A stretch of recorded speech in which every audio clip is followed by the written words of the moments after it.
Арсовска дефинитивно нема слух за приватните превозници. Ниту вчерашните блокади, ниту најавените за од понеделник не ја предомислија градоначалничката да седне на иста маса со превозниците и да ги соочат фактите.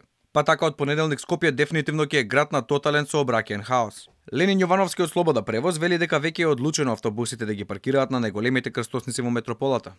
Тоа е одлука на приватните превозници, ќе повторам уште една, значи Слобода превоз не е во протест, значи протестираат приватните превозници, тоа се нивни одлуки, ние сме само пренесуваме она што тие одлучуваат, бидејќи ние сме нивни представници и застапници.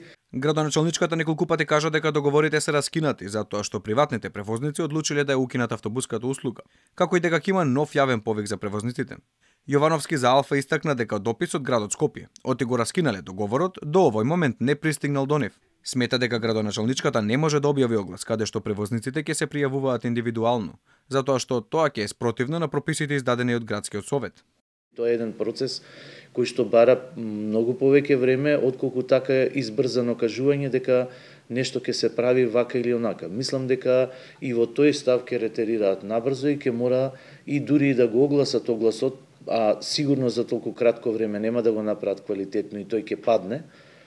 Меѓутоа никако нема да можат да им овозможат на приватните превозници секој посебно да си конкурира и да биде вклучено онака како да го има оној фонд на работа што го имаше до сега. Тој додава и оти му е нејасно како градоначалничката Арсовска очекува некој да конкурира на нов повик, кога градот се уште ги нема исплатено долговите. Вели дека превозниците застанале со работа, оти немаат пари за гориво. За сега градоначалничката да очекува да најдат за гориво и да се пријават на нов оглас. Инаку приватните превозници од компаниите Слобода превоз и Маке експрес бараат да им биде исплатен долг од над 1,5 милион евра.